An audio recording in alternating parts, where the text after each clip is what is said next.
God's Lovers, selamat datang di Diaspora TV Talk Show bersama saya, Katy Tobing.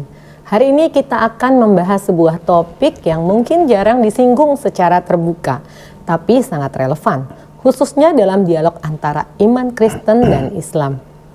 Birmingham Quran Manuskrip, mengapa mirip dengan Injil Bidat Kristen?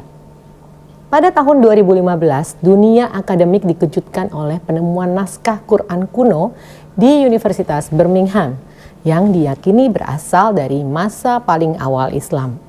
Tapi yang tak kalah menarik, isi fragmen ini justru mengandung narasi tentang Yesus dan Maria yang mirip dengan Injil-Injil bidat yang ditolak gereja mula-mula. Lalu apa artinya semua ini?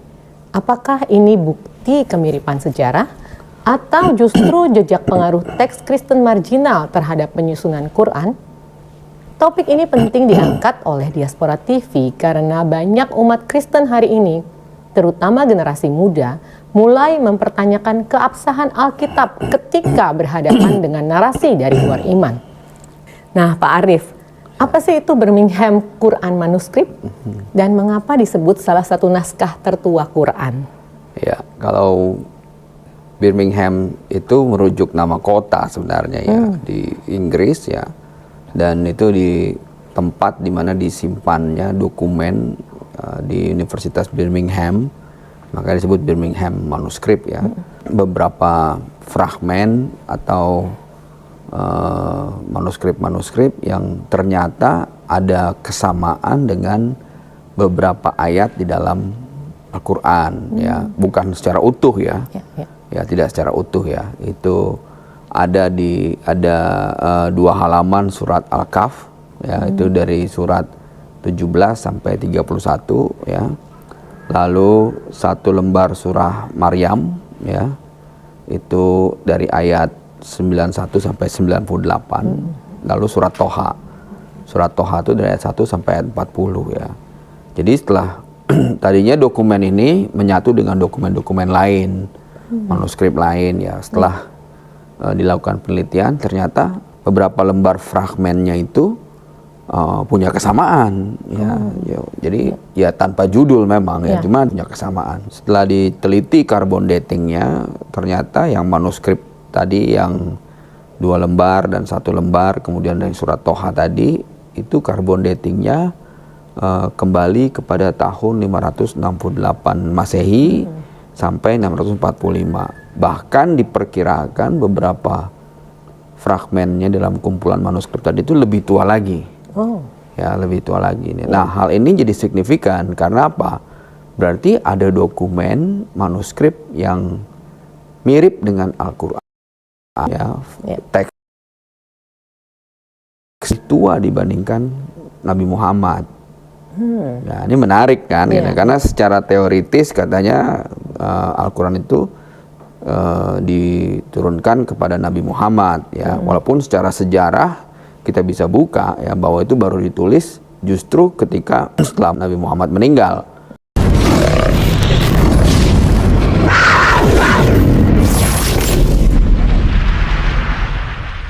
Saudara sekalian, tuduhan-tuduhan yang diarahkan pada Islam seringkali ibarat bayangan hitam yang tampak besar di dinding, padahal sumbernya hanyalah lilin kecil yang rapuh. Mereka meniupkan keraguan terhadap umat muslim, tetapi setiap kali kita dekati dengan cahaya ilmu, bayangan itu pun lenyap tanpa sisa. Sejarah tidak bisa dipalsukan oleh opini, dan kebenaran tidak bisa ditenggelamkan oleh suara keras tanpa dasar, seperti air jernih yang terus mengalir. Islam selalu membersihkan diri dari debu kebohongan yang dilemparkan kepadanya.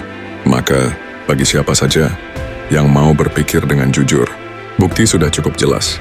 Tuduhan mereka hanyalah fata morgana di padang pasir, sementara kebenaran Al-Quran tetap tegak bagaikan gunung yang tak tergoyahkan. Dan jika Anda merasa video ini membuka wawasan Anda, jangan lupa untuk subscribe, berikan like, dan tinggalkan komentar Anda di bawah. Mari kita terus bersama-sama menyingkap tabir kebohongan dan menegakkan kebenaran dengan ilmu, sejarah, dan akal sehat. Sekarang, mari kita luruskan pemahaman mereka sekaligus kita beri shock terapi buat mereka. Dan mari kita uji satu persatu dengan bukti sejarah valid. Pertama, tuduhan mereka tentang manuskrip Birmingham dengan mengatakan manuskrip Birmingham membuktikan Quran baru muncul setelah Nabi Muhammad wafat. Mari kita bantah dan meluruskan pemahaman keliru mereka, guys. Yang Anda narasikan salah besar, kawan. Ingat, manuskrip Birmingham adalah fragmen mushaf yang ditulis di perkamen bertanggal 568 sampai dengan 645 Masehi di masa hidup Nabi Muhammad. Dan radiokarbon mengukur umur kulit bukan tinta. Artinya, Quran ditulis sangat dekat dengan masa Nabi, bukan berabad-abad setelahnya. Kedua, tuduhan Anda yang mengatakan Quran menyalin Injil bidat, seperti kisah Maryam, Isa bayi bicara, burung tanah liat, dan Ashabul Kahfi di Quran itu hasil tiruan dari Injil Apokrif. Oke guys, kita jawab lagi dan meluruskan pemahaman keliru mereka. Ingat kawan, faktanya kisah-kisah itu memang beredar dalam tradisi Yahudi dan Kristen kuno, tapi Quran tidak menyalin melainkan mengoreksi. Injil Apokrif menampilkan Yesus kecil yang membunuh anak, lalu menghidupkannya lagi. Quran justru menolak kisah berlebihan itu dan menegaskan mukjizat Isa hanyalah dari izin Allah. Begitu pula dengan kisah Ashabul Kahfi. Bagi umat Kristen itu cerita legenda, tapi Quran menegaskannya sebagai tanda kekuasaan Allah. Ketiga, tuduhan mereka yang mengatakan Quran baru ditulis setelah Nabi wafat. Quran baru ditulis di masa Khalifah Utsman, bukan di masa Nabi. Baik, kita jawab dan luruskan kembali pemahaman mereka yang keliru, guys. Ingat kawan, sejak masa Nabi, wahyu sudah ditulis oleh Kuttab al-Wahyi, seperti Zaid bin Thabit. Mushaf Utsmani hanyalah standarisasi rasem untuk mencegah perbedaan dialek bacaan. Bukti manuskrip kuno seperti Sana, Topkapi, dan Samarkand menunjukkan teks Quran konsisten sejak abad pertama Hijriah.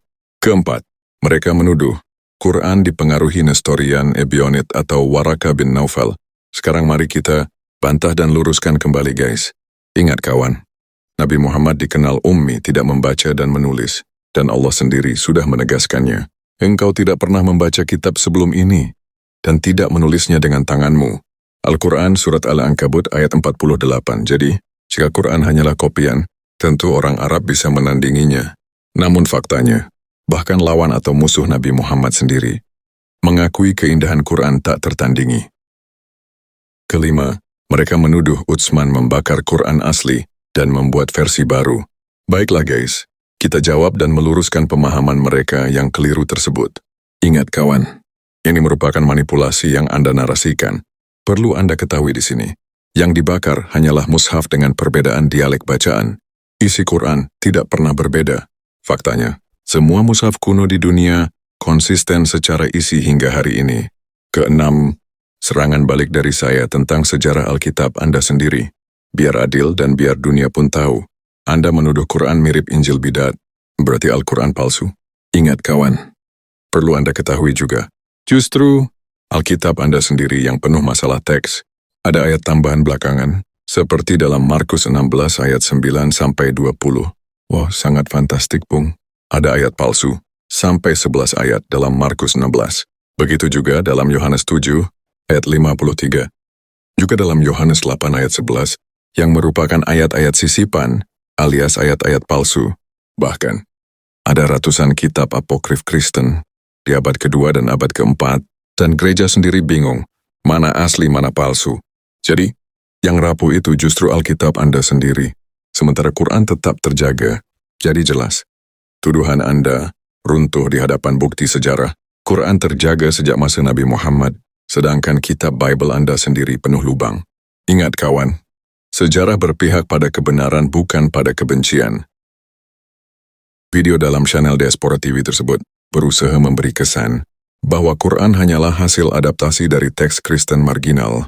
Tapi sayang, faktanya, pertama, manuskrip Birmingham justru membuktikan keaslian Quran sejak awal. Kedua, narasi yang mirip bukan bukti jeplakan, tapi pembenaran wahyu terhadap kisah yang sudah diselewengkan. Ketiga, Al-Quran ditulis sejak masa Nabi, bukan pasca wafatnya beliau. Keempat, klaim pengaruh Waraka dan Nestorian hanyalah dugaan spekulatif tanpa bukti tekstual. Kelima, keaslian Al-Quran jauh lebih kokoh dibanding Alkitab yang penuh varian dan sisipan.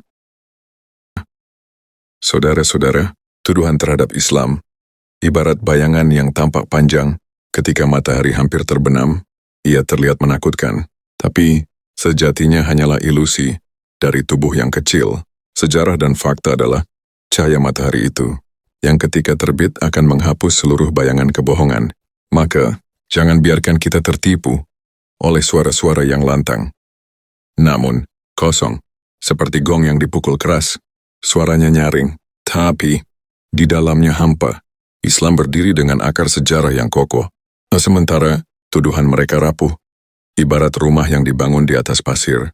Dan jika Anda merasakan bahwa kebenaran ini perlu terus disuarakan, mari bersama-sama kita kuatkan barisan dengan ilmu, dalil dan logika. Jangan lupa untuk subscribe, like dan tinggalkan komentar Anda di bawah, agar pesan ini semakin jauh menjangkau dan cahaya kebenaran semakin terang di hadapan dunia.